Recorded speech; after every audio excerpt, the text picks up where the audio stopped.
Andhra Pradesh global investors summit లో 352 MOUలతో 13 లక్షల కోట్ల రూపాయలతో రాష్ట్ర అభివృద్ధికై పెట్టుబడులు తీసుకొచ్చిన ఘనత ముఖ్యమంత్రి జగన్మోహన్ రెడ్డిదేనని ఎమ్మెల్యే పెండెం దొరబాబు అన్నారు.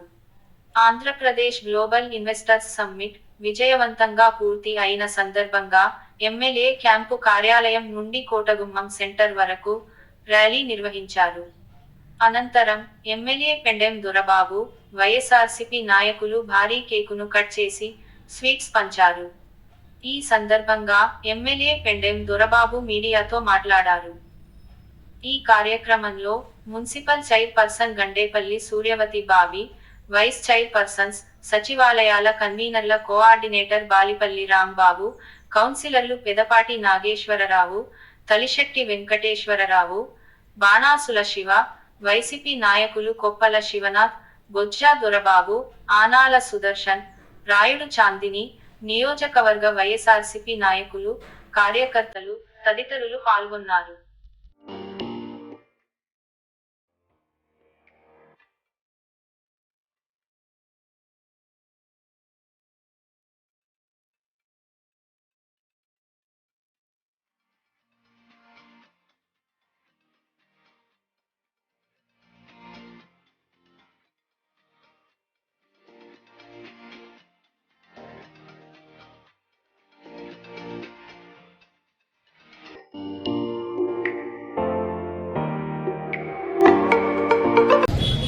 మొన్న జరిగినటువంటి సమ్మిట్ వైజాగ్లో ప్రపంచం అంతా కూడా చూసినటువంటి వైజాగ్లో జరిగినటువంటి సమ్మిట్ దేశ చరిత్రలో ఏ ముఖ్యమంత్రి చేయనటువంటి విధంగా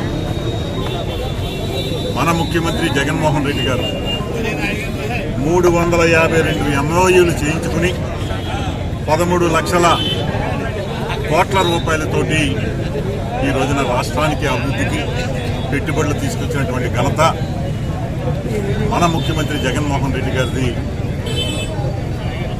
అందులో ప్రత్యేకంగా 6 లక్షల జాబులు ఇచ్చే విధంగా ప్రణాళిక రూపకల్పన చేసినటువంటి విధానం ప్రతిపక్షాలు కానీ అందరూ కూడా నోరెళ్లబెట్టి ఉన్నటువంటి పరిస్థితులు మనం చూసాం. ఇటువంటి విధి విధానాలతోటి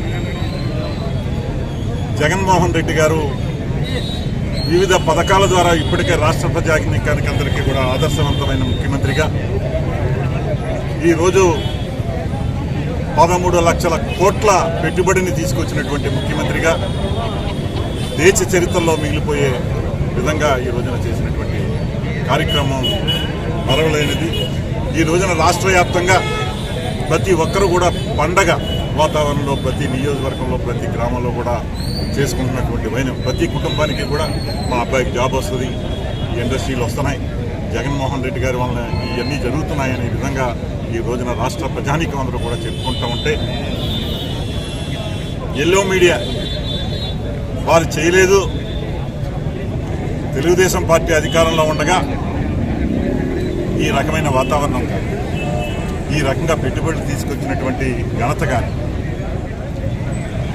ఏ పథకాలు కూడా పెట్టనటువంటి నీచమైన చరిత్రతోటి తెలుగుదేశం నాయకుడు చంద్రబాబు నాయుడు గారు తెలుగుదేశం పార్టీ మిగిలిపోతే ఈయన ఈ 4 సంవత్సరాల్లో 35 నుంచి 40 పథకాలు పెట్టి రాష్ట్ర ప్రజానీకానికి అందరినీ కూడా నేను ఉన్నానని భరోసా కల్పిస్తున్నటువంటి ముఖ్యమంత్రికి మా పిఠాపురం నియోజకవర్గ ప్రజానీకం తరపున మా నాయకుల తరపున ఆయనకి హ్యాట్స్ ఆఫ్ టు ముఖ్యమంత్రి గారు, మీరు చరిత్రలో మిగిలిపోతారనే దిశగా మేమందరం కూడా ఆయనకి ఈ రోజున అభినందనలు తెలియజేయడం సంబరాలు చేసుకునే కార్యక్రమంలో ఈ రోజున మేమందరం కూడా పాల్పంచుకోవడం జరిగిందని చెప్తుంది.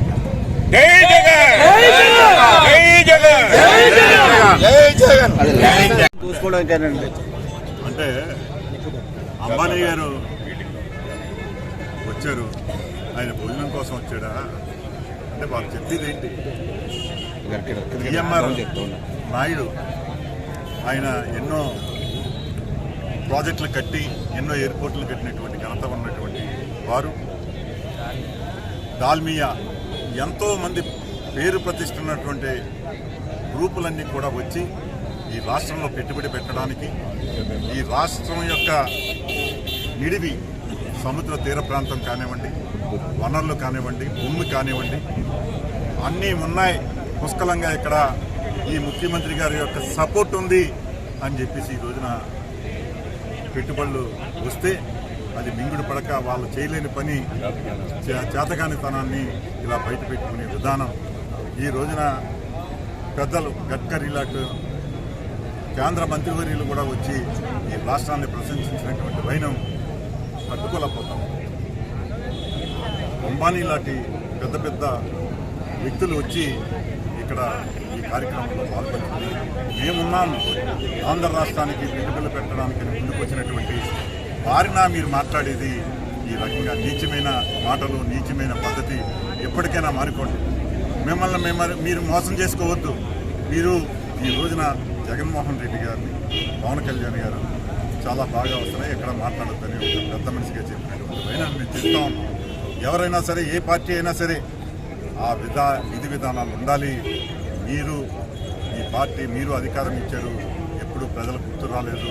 మీ యొక్క శాసనసభ్యులు, మీ యొక్క నాయకుల కోసమే పార్టీని నడిపి ఈ రోజున ఎక్కడ కనపడని రీతిలో ప్రజలు మిమ్మల్ని తరిమి కొట్టారు.